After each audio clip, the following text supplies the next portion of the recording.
यही नागेश्वर ज्योतिर्लिंग के विषय में बताया। का एक समय दारुक और दारुका नाम के राक्षस और राक्षसनी थी। माँ भगवती जगत जननी जगदम्बा ने इन्हें रहने के लिए एक वन प्रदान किया, वन दिया महाराज। लेकिन यहाँ पर ये दोनों राक्षस राक्षसनियां विभिन्न प्रकार से परेशान करने लगे जब वहां के लोगों को। तो यहाँ एक और नामक ऋषि के प्रभाव से उसने पूरे नगर को, यानी राक्षसों का जो नगर था, उस नगर को उठा करके समुद्र में स्थापित कर दिया। समुद्र में रहने लगे सारे लोग, सारे दैत्यगण उस समुद्र में निवास करने लगे। दारुका एक समय विभिन्न प्रकार से विचरण कर रही थी कि उसी समय उसी समुद्र में एक विशाल जहाज आता हुआ दिखाई दिया। उसमें बहुत सारे मानव थे, बहुत सारे मनुष्य थे। राक्षसों ने आक्रमण किया। जहाज में जितने भी लोग थे सभी को ले जाकर के कारागार में बंद कर दिया। सभी लोगों में एक सुप्रिय नाम के ब्राह्मण थे। सुप्रिय नाम का एक वैश्य था। सुप्रिय नाम का जो वैश्य था महाराज, वो भगवान शिव की अद्भुत भक्ति करता था। कारागार में आकर के भी महाराज उसने अपनी भक्ति नहीं छोड़ी। कारागार में ही भगवान शिव का दिव्यतम पूजन अर्चन, शिव आराधना करने लगा, मानसिक रूप से ही। कहते हैं कि जब हमारे पास चीजें उपलब्ध ना हो, वस्तुएं उपलब्ध ना हो, तो व्यक्ति शरीर से यदि भगवान की पूजा नहीं कर पा रहा है तो क्या करे? कहा मानसिक पूजा करे।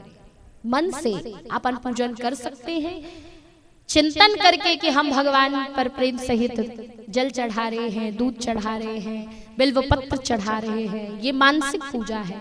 कहा मानसिक पूजा का भी महाराज फल बहुत बड़ा है, अत्यंत फल है इसका, इसलिए ये मानसिक पूजा भी कर लेनी चाहिए। कहा जो व्यक्ति शरीर से असमर्थ है, जो व्यक्ति नहीं कर पा रहे भगवान की शारीरिक पूजा, यानी शरीर से हम पूजन नहीं कर पा रहे, तो मानसिक पूजा करनी चाहिए।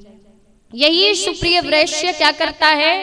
बड़े भाव के साथ में महाराज प्रेम सहित मानसिक पूजा करता शिव जी की। और जब 6 माह हो गए शिव जी की पूजन करते, आराधना करते, तब उस समय यहाँ राक्षसों में आपस में बात हुई कि एक सुप्रिय नाम का वैश्य है, कारागार में बंद है, पर शिव जी की आराधना कर रहा है।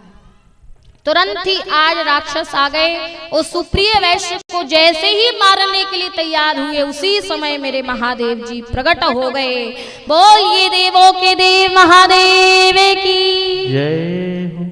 भगवान आज प्रकट हुए और भगवान ने उस समय जितने भी राक्षस थे, दारुक को मारा, दारुक की जितनी सेना थी सबका उद्धार किया।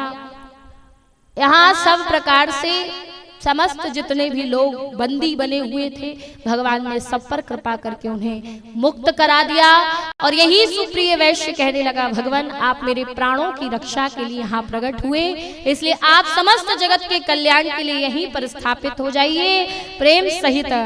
तब मेरे भगवान यहाँ पर स्थापित हुए और यही भगवान का ज्योतिर्लिंग नागेश्वर ज्योतिर्लिंग के नाम से विख्यात हुआ। बोलिए नागेश्वर भगवान की। आगे वर्णन किया गया रामेश्वरम ज्योतिर्लिंग का। कहा ये रामेश्वरम भगवान कैसे स्थापित हुए? तो वर्णन किया कि एक समय जब भगवान राम जी लक्ष्मण जी के साथ में समस्त वानर भालुओं की सहायता से समुद्र में सेतु बनाने का जब कार्य चलने लगा, भगवान राम जी के मन में आया कि क्यों ना यहीं पर इसी सेतु के किनारे इसी भाव से भगवान शिव की दिव्यतम आराधना की जाए। तो भगवान राम जी ने प्रेम सहित, मेरे भगवान राम ने आज इस तरह से पार्थिव शिवलिंग का निर्माण किया, पार्थिव शिवलिंग स्थापित करके उनका दिव्यतम पूजन अर्चन किया। और पूजन अर्चन जब करने लगे महाराज शिव जी को प्रसन्न करने के लिए, आज राम जी ने क्या किया? 108 कमल के पुष्प लेकर आए हैं राम जी शिव जी की पूजन अर्चन करने। लेकिन यही शिव जी की माया से एक कमल का पुष्प मेरे भगवान छुपा लेते हैं। राम जी ने जब चढ़ाए तो राम जी को पता चला कि एक पुष्प कम है, एक कमल का पुष्प कम पड़ गया है। तब राम जी को याद आया कि मेरी माँ मुझे कमल नयन बुलाती है। यानी मेरे नैन जो हैं वो कमल के समान ही हैं। इसलिए आज तुरंत ही मेरे राम जी ने बड़ी ही दिव्य लीला की। कहा तुरंत आज अपनी एक आंख आज भगवान निकाल करके शिव जी पर चढ़ाने वाले थे कि उसी समय मेरे देवों के देव महादेव उस पार्थिव शिवलिंग में से प्रकट हो गए। बोलिए बाबा भोलेनाथ की जय। जब भगवान प्रकट हुए तो भगवान शिव कहने लगे कि हे राम, हे प्रभु, आप यहाँ इस तरह से ये लीला ना करें, क्योंकि वास्तविकता में आपकी पूजा धन्य करने वाली है। आज राम जी ने भगवान शिव से कहा कि भगवान आप कृपा करके मुझे रावण से विजय का वरदान दीजिए कि मैं रावण से विजय प्राप्त कर सकूं। प्रेम सहित भगवान शिव जी ने आशीर्वाद दिया, वरदान दिया, तुम्हारा परम कल्याण होगा। ये प्रेम सहित भगवान शिव आशीर्वाद देते, वरदान देते। और मेरे राम जी ने आज प्रार्थना की कि भगवान जन जन के कल्याण के लिए आप यहाँ पर ज्योतिर्लिंग स्वरूप सबको दर्शन देने के लिए स्थापित हो जाइए।